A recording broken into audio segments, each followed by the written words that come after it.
আসসালামু আলাইকুম। চলুন দেখি এটা কী শাক, কী রান্না করলাম। দেখলে ভালোই লাগবে। ছোটোখাটো একটা আমার বাগান, যেখানে নাকি কোনো যত্ন নেওয়া হয় না, অযত্নে ভরা একটা বাগানে যাই হয়, ওই যে কুমড়া শাক, কুমড়ার ফুল ফুটে আছে।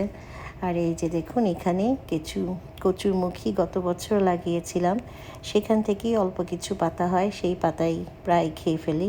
তো মনির বলছিল যে একটু কচু শাক রান্না করো, কারণ অনেক দিন ধরে এই পাতাগুলো নষ্ট হয়ে যাবে। আর এখন যেহেতু বৃষ্টি হবে, বৃষ্টি হলে আবার নতুন পাতা হবে, তাই ভাবলাম যে এই গরমে এই পাতাগুলো নষ্ট হওয়ার আগেই রান্না করে ফেলি।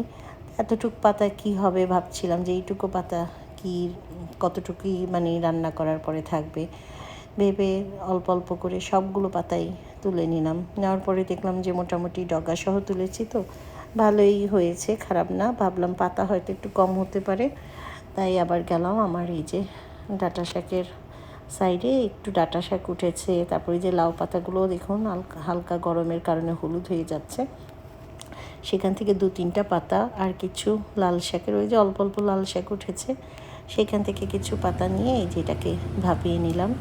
কারণ অল্প শাক, মানে শাকটা তো অল্পই হয়ে যেত, সেই 2-3টা পাতার কারণে আরেকটু বেশি হয়েছে।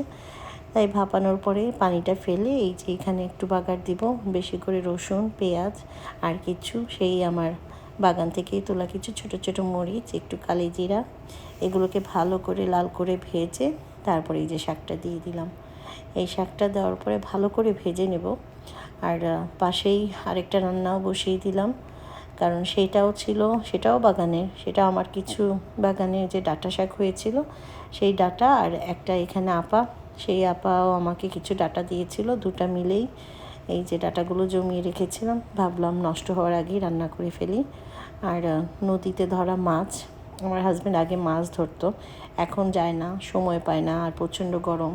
এই আগের মাছগুলো অল্প কিছু ছিল, রান্না করা হয় না সময়ের অভাবে।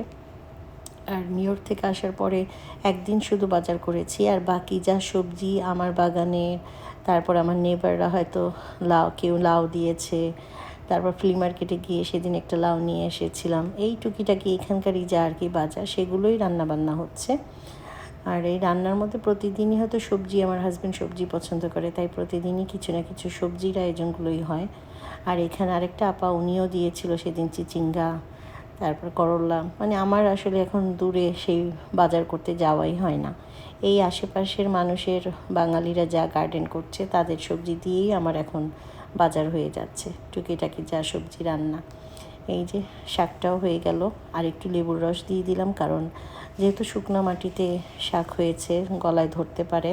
আমি লবণ টেস্ট করেছি কিন্তু আমার গলায় ধরে না, কিন্তু মনির অনেক সময় কমপ্লেন করে যে না একটু গলা নাকি ধরে, তাই ভাবলাম একটু লেবুর রস দিয়ে দিই। আর এই যে সাথে ডাঁটা তরকারিটা কষানোর পরে একটু টমেটো দিয়ে দিলাম।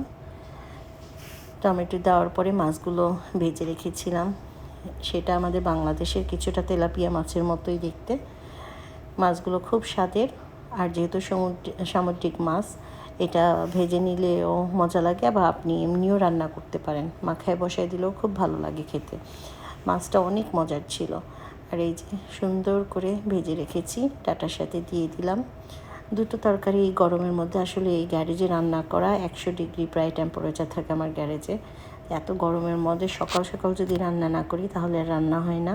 পাশেই আমার এই যে শাক হয়ে গেল, মাছ হয়ে গিয়েছে, দুটো আইটেম হলে আর কি লাগে, একটু ডাল হলেই হয়ে গেল। এই যে শাকটা দেখতে খুব সুন্দর হয়েছে। আর খুব, আপনাদের আমার বাগানের ভিডিও যদি ভালো লাগে লাইক করবেন, শেয়ার করবেন এবং সুন্দর সুন্দর কমেন্ট করবেন, আরও নতুন নতুন ভিডিও দিব। আল্লাহ হাফেজ।